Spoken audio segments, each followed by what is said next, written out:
Ladies and gentlemen, welcome to another edition of In the Pit with Lobo Tigre of IndependentSpeculator.com. I'm not a seasoned YouTuber yet, but my YouTube friends, marketing people say I should always tell everybody to click the like and subscribe and all that stuff if you find value in this content, because you won't listen at the end of the video, so I'll get it up front. All right, so crass commercial messages aside, as G. Gordon Liddy used to say, our victim of the day is Mark Brown. He's a guy I've known for a long time. Some Mark Brown plays have been 10-baggers, others have not, but he's always interesting.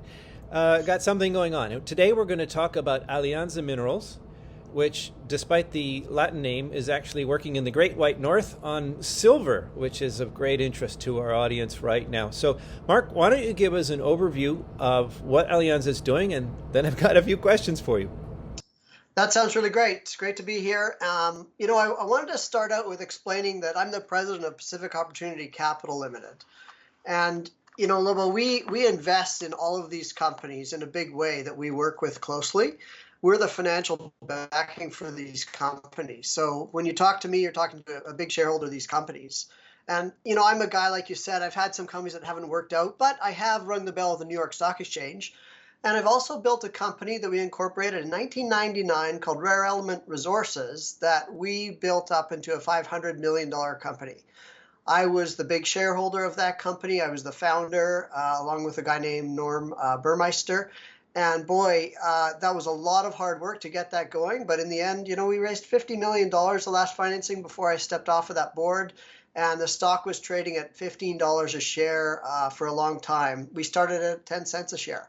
That's the kind of thing we're trying to do here in our investment fund. And they're not all going to work, like you said. So fast forwarding to Alianza, this is a company that actually it was Jeff Phillips and Rick Rule that originally got me involved in this company. It was a different name back then. It was called Estrella Gold. It was more focused on Peru. But I got involved because they wanted better financial management and better backing. Those guys are still shareholders, but I'm probably a larger shareholder now. And we have built it into a prospect generator company with a twist. We call it a hybrid company because we have a flagship project that we are drilling ourselves with our own capital. Now, these companies are all about mitigating risk. So you option your projects out for the expensive work to third parties. Well, we're also doing that on the side.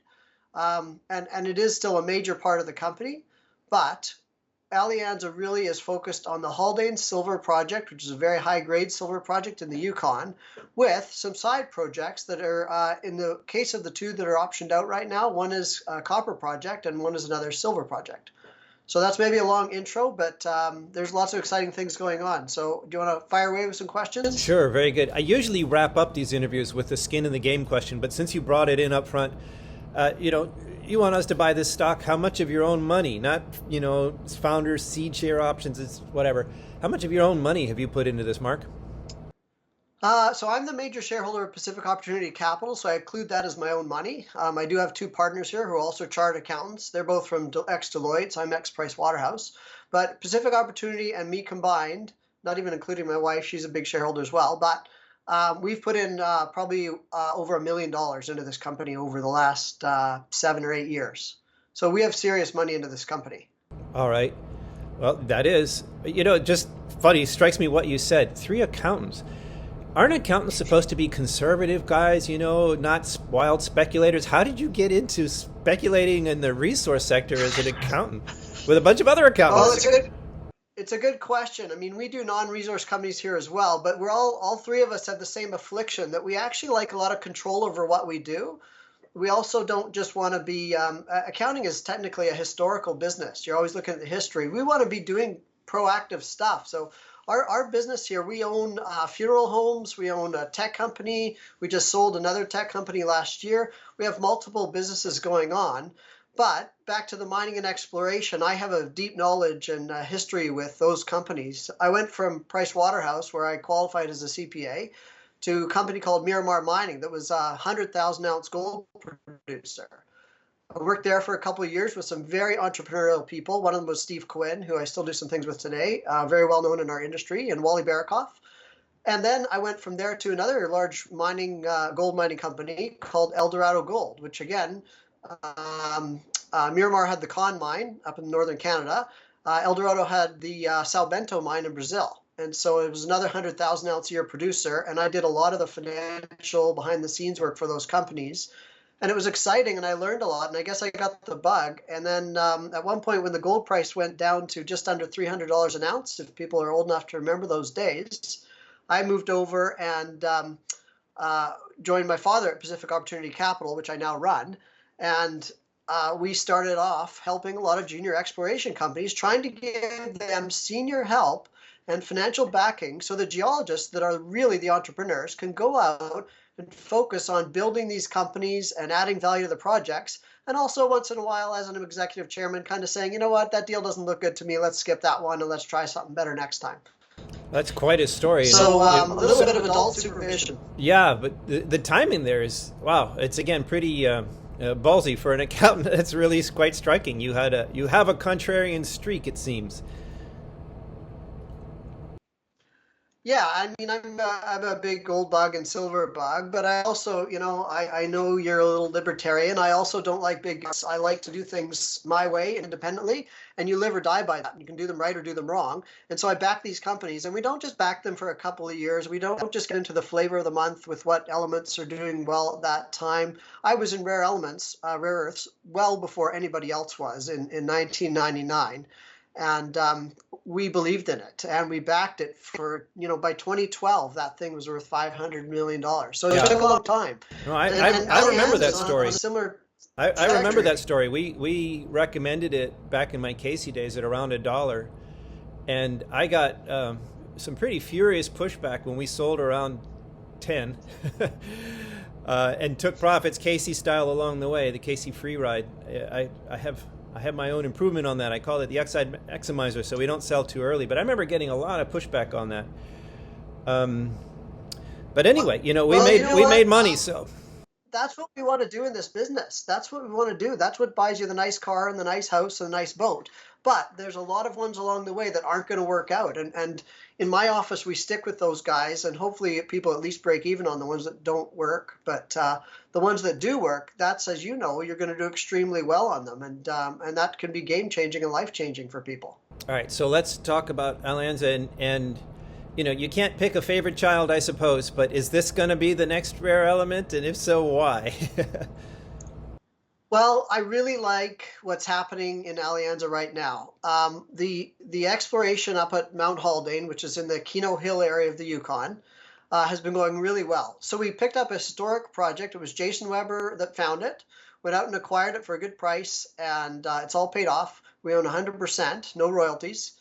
And we did a little bit of work. Like we always start out with just a little bit of soil sampling, a little bit of work, get the historical data together. And then we did a small drill program a couple of years ago, and we hit some nice grade silver in an area called the Middlecoff zone. And when I say nice grade, so a lot of projects around the world are touting 100 or 200 grams per ton silver. Our minimum cutoff for this would be 300 grams per ton silver. And I'm not talking... And it's silver equivalent. Yeah, right. I'm talking straight grades, as you know, and I noticed the comment in your report. And by the way, Lobo, your website is excellent. I really like how you keep it right up to date on all the companies. You look at a lot of different companies, and you cover them in detail, and that's hard to find with some of the newsletters. And you keep it straightforward.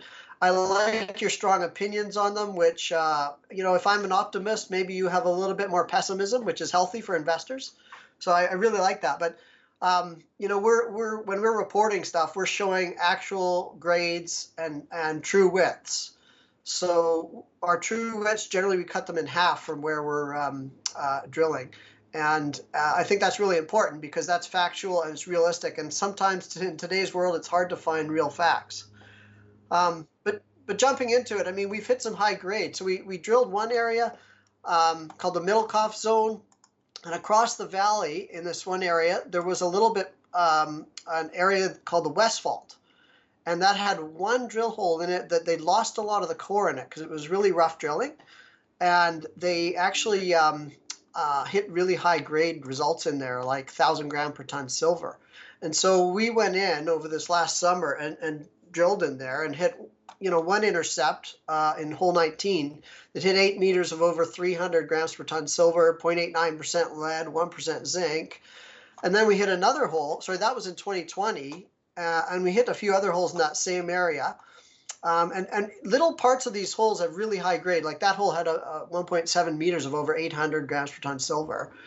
And then in 2021, we did another follow-up program where we hit 3 meters of over 1,351 grams per ton silver, plus over 2% lead and 2% zinc. So what's happening now, and we've hit a few other holes there, we actually had one intercept of 0.46 meters that was over 4,000 grams per ton silver.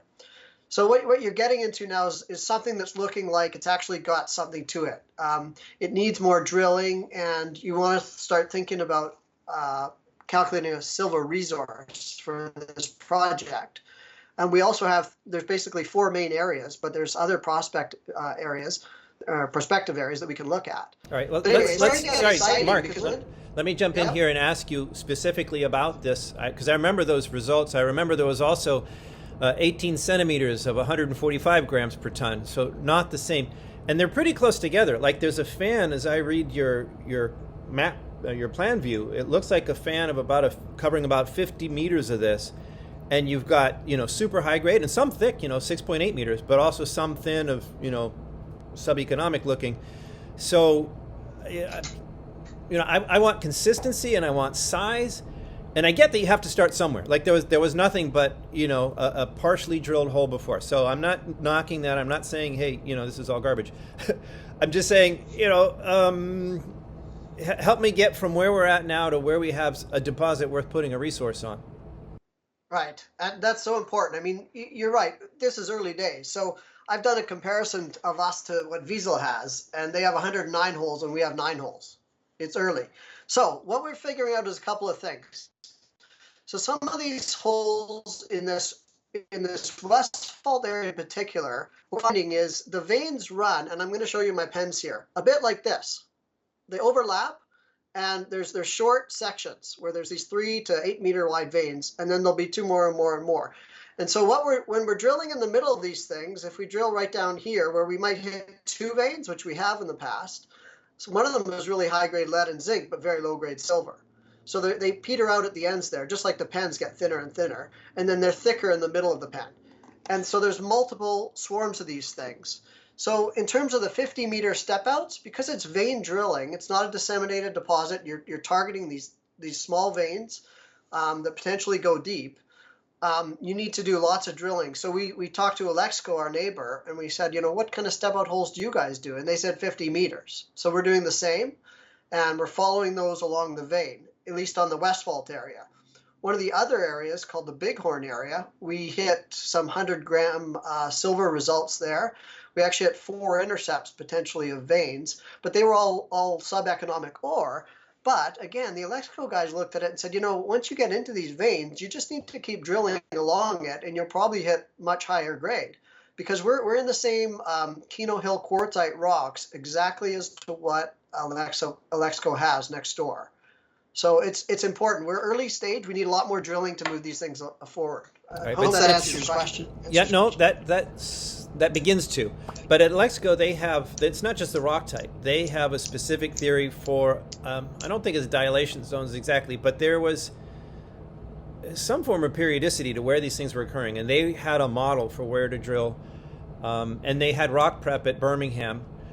So, there's specifics for why those big zones that district is famous for were there. Can you tell us that you have that same thing on your property, or to be determined? I think we've got more work to do still, but so far it's looking very good. And you have to remember there was historic mining on our property in 3 different mines. I mean, one of them produced 24 tons, not 24,000, just 24, at over 3,000 grams per ton. These are the old timers going and hand cobbling these things. Another one produced 2 tons, not 2,000, just 2, at 4,600 grams per ton silver. So those are, that's gone, but it's good indications that there's higher grade. In terms of the rocks, where Alexco is is a flat area that's been glaciated. We're on a mountain. We drill from the top of the mountain, and there's a few things there. So there's a lot rougher drilling from the top of the mountain because the glaciation didn't wipe away a lot of the loose rubble on the top. So we go through a lot of unconglomerated rock that's difficult drilling. So we lose holes occasionally. But we've actually, again, we've improved on that, and we've got a really good method for getting down to the ore areas. The other thing is Alexco's really high-grade stuff is much deeper down. They're drilling 400 to 600 meters down. We're drilling 200 meters down. And the other thing about where we're drilling is we're drilling from the side or near the top of a hill or mountain. So at the bottom of the valley is almost the same depth as where we're drilling. So if you were going to mine this, you'd go in right at the bottom of the hill. And on the other side of the hill is where Alexco is, basically. We do adjoin their property a little bit right next door there. So there's a lot of similarities to the geology and the rocks, and there's a few differences. All I can say is the Alexco guys have been very helpful for us in teaching some of our guys. And in the last 2 years, we've learned a ton. And so this summer coming up, we plan to do a much larger drill program. Okay. And that'll be exciting because we think this project warrants it. All right. And so, value is found beneath the surface, as I like to say, but you do have to start somewhere. And to get from our 50, 100 meters of drilling so far here to something big enough to matter, do you have a soil anomaly that's a kilometer long, or does the vein or the fault outcrop on surface in some way that you have some sense of the ultimate size potential here? Or is this completely blind and you just keep drilling until it runs out? So, the Bighorn that we drilled and found more veins that weren't quite, they were good grades, but not quite ore grade yet. That was all found by soil sampling and mapping in the area. So we do have that. We also have, it's not in a straight line, but the veins that we have mapped out so far is over 20 kilometers of veins. So there is a big target there. Sorry, across the whole property or specifically to this zone? In the whole property. So there's the Middle Cough area, there's the Bighorn area, there's the Johnson area, the West Fault area, and there's actually about 3 or 4 more that we want to drill as well. So, which is very similar to Alexco, where they have multiple deposits that individually aren't large, but when they put them all together into a mine, they're very valuable. Of course, they're looking for the next Hector Calumet over there, All right, but okay, yeah. So, and not to, I get that you have multiple targets and that you've had some luck on the one, though, is where the attention goes. So if we're looking at this West Fault complex and the Ewing North Fault in that area where you're drilling, what is the surface expression size of that?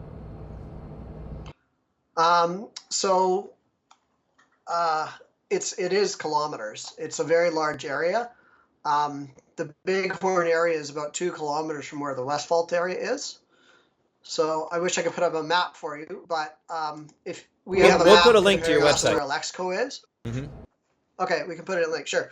The regional geology slide shows the Keno Hill quartzite coming onto our ground in a very large area, just as large as what Alexco has.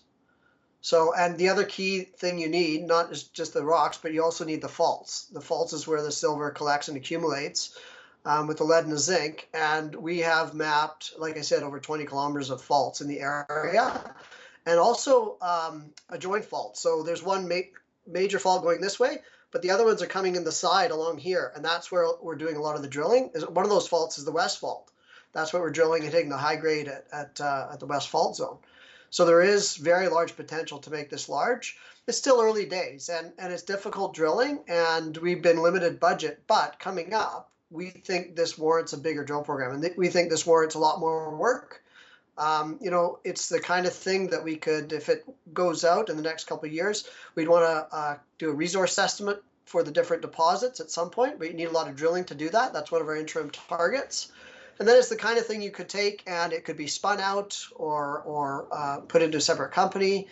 There's lots of different options for it, but we still just need a lot of drilling right now. And we've learned a lot about the drilling in the last couple of years. And it's going to be really exciting because for sure we're going to be hitting more silver there in different areas. The question is the grade and the width. Is it going to be big enough to actually calculate a decent resource that'll be economic? I understand.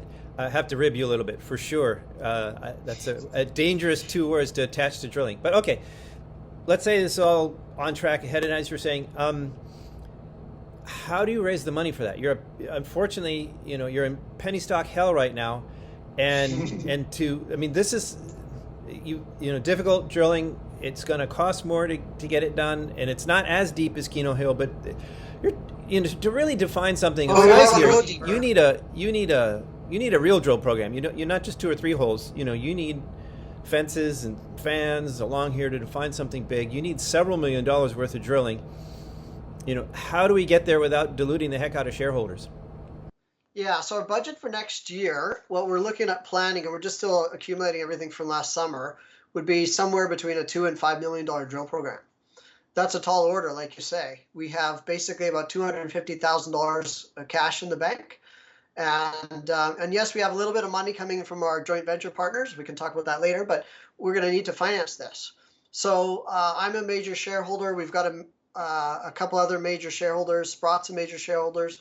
One of the public ones is Fruct Express. They own around just over 15 million shares of the company, just over 10%.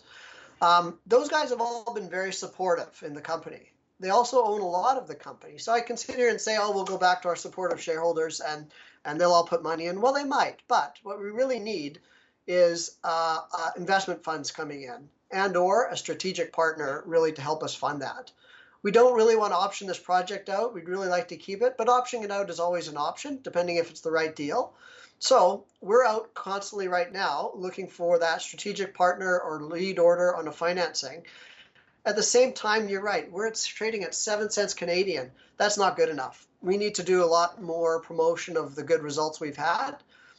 We think our share price, I'm sure everybody says this, but it should be a lot higher. I mean, we were at 20 cents last January, and then it just kind of tailed off with a low market. Anyway, we've got a lot of work to do, and we're working on that. I think January and February will be a better time to do that. Strategic investors, we're talking to a few. I don't know if anything's going to happen there, but that would be a company coming in that really likes the whole area and what we're doing and just says we want exposure to everything you guys are doing. So there's a few different options there. I don't have an answer exactly yet, but we will get there. And I'll tell you, this is a lot easier than in the early days when I had to finance rare element.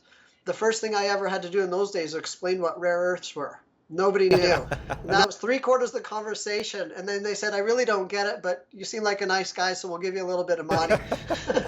All right. And that money turned into a $500 million company. And this is a similar situation. So it won't be as hard as that financing was. All right. Well, I got to say that rare earth is also an object lesson in the importance of taking profits because it didn't stay up there at $15. So, all right. No, I predicted that it would go back to 5 cents, and it actually did touch back on that. It's back at $1 or something, or $3 now, and they're actually raising $25 million right now. So, but I'm not involved anymore. Good for them. But I remember the hate I got for the profit taking, and then I'm not an I told you so kind of guy, but I watched that story unwind later. Anyway, okay, so. But you don't have any pending drill results from Haldane, so there's nothing from this project that's going to move the dial for you. So it's really kind of up to the partners and Cloudbreak and your new copper play to maybe deliver something to the market that raises your share price to raise the money, or what's the general game plan there? Yeah, so it's so right now one of the things we're doing is summarizing all the work for Haldane. So there's going to be a summary news release that comes out, and a lot of it will regurgitate what we've already put out, but there's also a few new things we've learned in looking at everything. So that's going to be coming out. Is that super exciting? Is that going to move the needle? No, but it's good shareholder to tell people we've done a great job and we've delivered. We have 2 joint ventures that will bring out a little bit of news. One is with Coeur. Coeur Mining's optioned our Tim project, another high-grade silver project in the southern Yukon, just north of their Silvertip mine. So they'll be doing some work on that this summer, and we get some cash payments from that, which will be good. And then we've just signed the option deal with, so Cloudbreak is our alliance partner, 50-50 on 2 projects. And one of those projects we've optioned out to another company called Allied Copper. And so Allied's going to spend around $4 million over 3 years on that project and make some share and cash payments to us. And that project, they just found over 4 meters of 1.5% copper at surface on that. along with a bunch of other high-grade copper showings there. And so that's exciting. We love that. But we also love the fact that we've got somebody fully funding the work on that and at Tim. And so that just gives our shareholders a little bit more excitement on the side, a little bit more news flow. We also have some other things going on in the background as well. Jason and Rob Duncan, our geological crew, Jason Weber's the CEO, done a fantastic job on reaching out, trying new things, getting in new partners. It's been going smoothly, very well over the last 3-4 years. And then Rob Duncan joined us about a year ago. I mean, he's worked for some of the majors. He's helping Jason actually move some of that geological work ahead faster. So that's all great. One of the big things coming up, though, in early next year will be how we finance and then plan our drill program at Haldane, though. So we'll see how that goes, and I'm not going to comment on that yet, but I'll just say there's a lot of work going on to get a bigger drill program done for next year. All right, but so just to pin this down, are there any more results pending from either of your joint venture option projects that could come to market before you have to finance? There's some results from State Line that are just surface results. So surface sampling results, no drilling results from any of the projects at this time. So that won't be for a little while. Okay. All right. Well, we look forward to seeing how you solve that problem there. Let's talk about. Can you give us a little more color on the potential size from the option projects? Like 4.6 meters of 1.56. That surface. It's interesting. It's not a deposit, but is that in a great big disseminated, target footprint or some kind of Gaussian? Is it a VMS target or what are we looking for here? So the two copper projects in Colorado, one of them's half in Utah, are both they both have a lot of copper at surface exposure in certain stratigraphic layers, and they outcrop and you can see them there. They're both near an operating mine that's on the Utah side, and they're following that same model as that mine. So they do have very large footprints. These projects, so we had a joint venture with Hochschild's 2-3 years ago on a gold project in Nevada that they drilled, and we didn't hit any high grade, so we dropped most of that.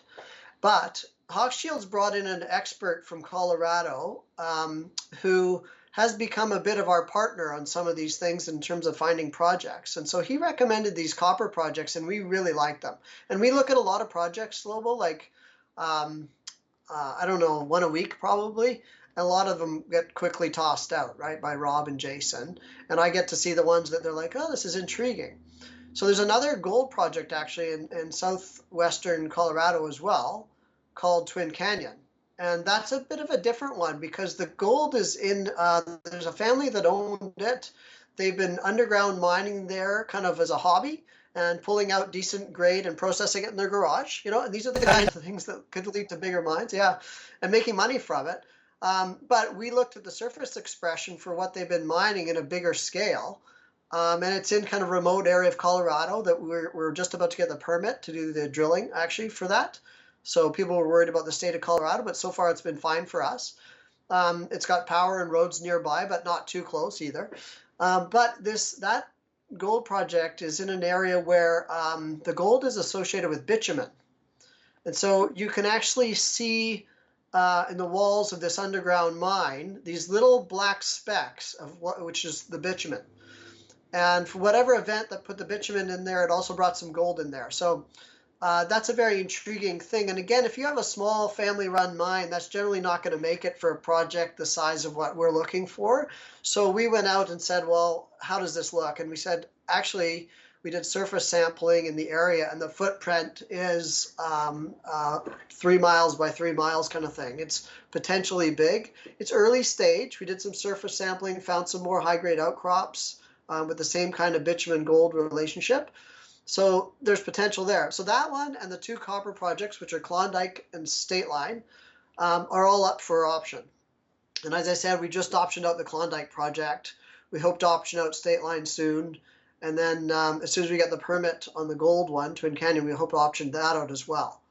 So right now, you're right. We don't have any drill results, but boy, we expect to be busy in 2022 with all sorts of drilling going on at different projects. So, should be an exciting year for us next year. All right. Well, I got to ask, just because we have a retail audience out there watching us, if you have a lead order, I mean, you will have a lead order, you won't do it, I'm sure. Will there be room for retail at the table there for people who are excited by the Haldane project, or will it just be a broker deal with Sprott and friends and done? Well, I did refer to the fact that we are upping our game a bit in a few respects. So we're just filing our year-end financials, and we're going to file an annual information form, which allows us to do prospectus offerings. And the brokers get all excited about doing that as well. Having said that, I'm a retail guy. I like retail guys. I like being in direct contact with our shareholders myself.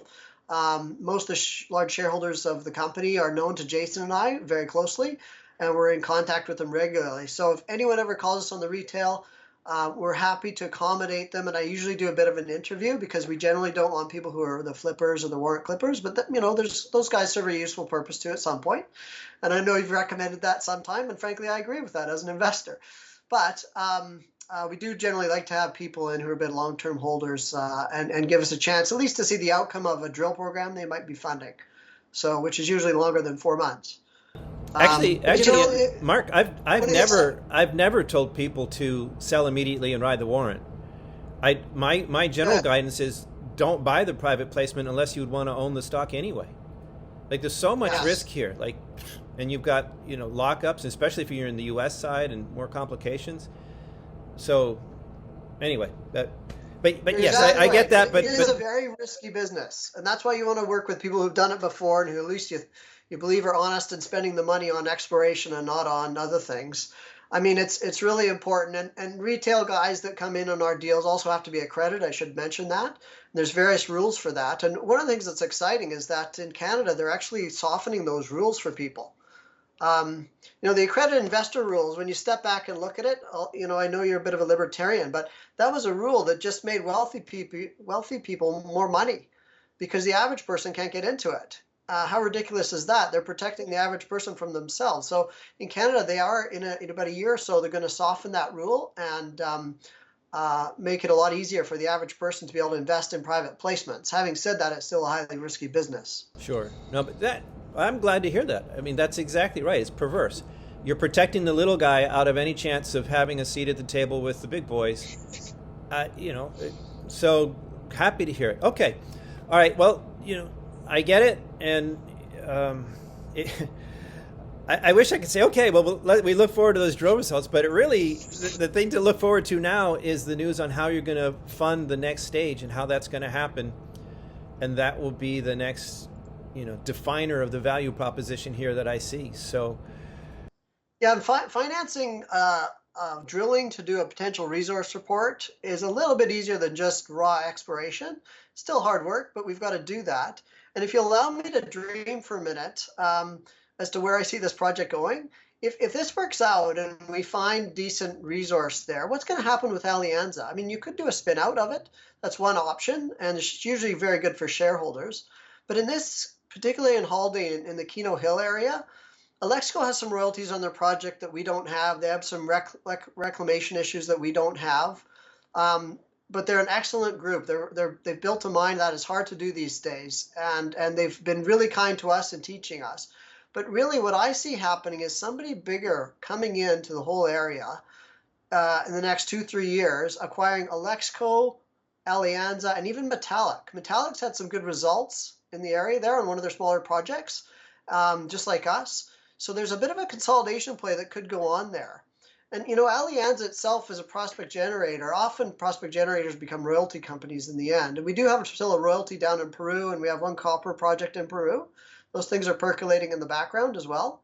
But I don't know. We'll see what happens. We really want to make Alianza a big win for the shareholders, and that's what we're working towards. Because Jason, Rob, I, the board, we're all big shareholders of the company, and that's how we think.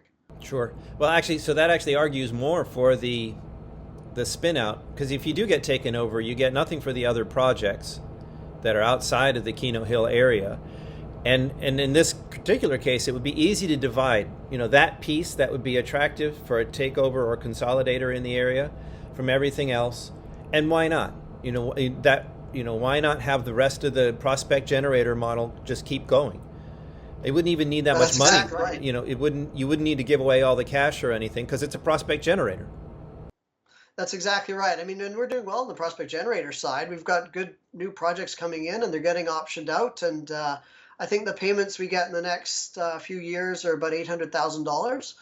And then we'll end up with shares in at least one company, 3.5 million shares of Allied over time, potentially more if things work out on that project. So those are all neat things to have, little assets and little things kind of percolating in the background that just give us a little bit of upside and could be very exciting as well. So, but Haldane is really the one that I see going. I mean, the grades of silver are just fantastic.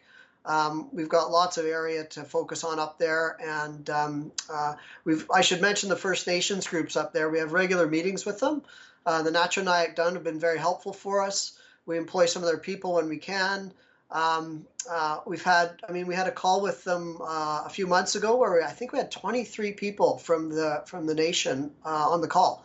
What I really like about them is they're very proactive, and they say, these are our concerns, this is what you guys want to work for. And they actually invited us up to show us what they're worried about in terms of plants they use for medicines in the area and all these kinds of things that we need to recognize what's important to them to make sure we take that into account for our project. So just everything, I don't know, I really like the group up there. I don't know if it's because they live in the north, they all seem to help each other and work together, but everyone in the area has been really helpful for us. I don't want to make you regret bringing that up, but what's the difference then there and what happened to the Atec guys and, their road?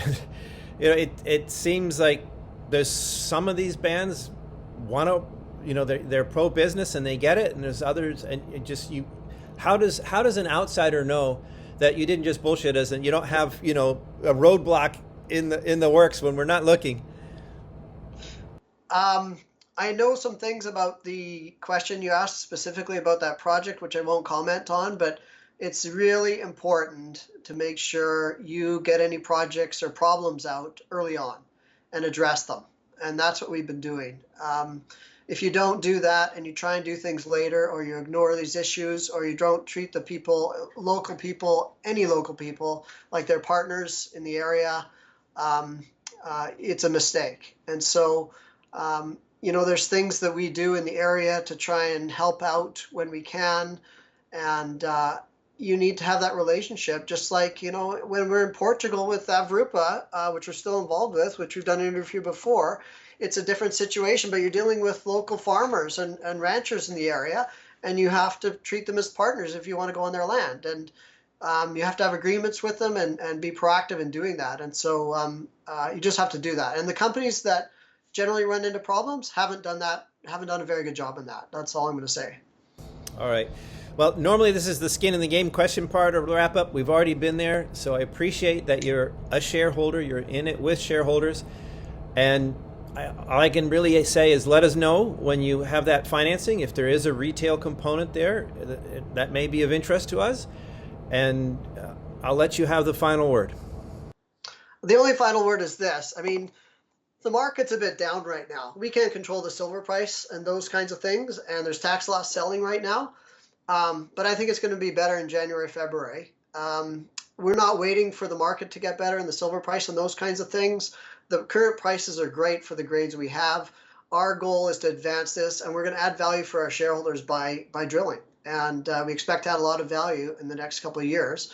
And we've got these side projects going on that just give us a little bit more upside that doesn't cost our shareholders anything. So lots of excitement, lots of great things coming up. I think December is always a good time to buy shares. But I'm an optimist, so you and I do well together. We're like the yin and the yang. Well, actually, your share price is pretty flat. It's like vacillating within half a penny. So interesting December action there. You'd think if there was going to be a lot of tax loss selling, it would be happening now, and it's still trading horizontally in that range with very little volume. So maybe just whoever is underwater, they're just not selling. Well, there's two things going on specifically. One is that your two largest shareholders, myself and Fruct Express, have been buying shares every week in the market for the last couple of months.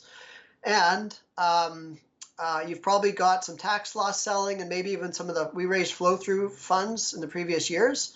We haven't done that recently, but well, we did one flow through earlier this year. But those flow through funds often try and wrap up their positions before the end of the year. So that's another reason why I'm very optimistic that now is a good time to buy and we'll be higher in January, February. But we'll see. That's a tough pitch, buy in front of a financing. But in this context, I can see where simply the ending of tax loss season could be not a game changer, but a bit of a story changer for you. So I get that. Yeah. All right, to be clear, we're not financing at these prices, Lobo. If we need to, we'll raise small amounts to keep things going until we get it right and the market gets a little better, and then we'll raise bigger money at higher prices. It would be way too dilutive. So. Okay, fair enough. All right, well, you've been a good sport with some tough questions. Appreciate it. Good luck, and keep us posted on your progress. Hey, thanks very much. Really appreciate the time doing this, and we'll see you soon, we hope. Thank you for watching this edition of In the Pit with Lobo Tigre. If you enjoyed or found value in what you just saw, and you're watching this on any sort of social media, please do hit the like button and the share link. Send this on to anybody you think might be interested. That helps us out a lot. If you're watching this on YouTube, please do hit the subscribe button as well. The number of subscribers helps us get more valuable content to you as well. On the subject of subscribing, I'll quickly say that if you're not a subscriber to our free weekly Speculators Digest, I encourage you to sign up. I promise if you do, we will not send you a flood of daily advertisements. You get one free weekly digest with original research not published anywhere else. Check it out at independentspeculator.com. Thank you and have a great day.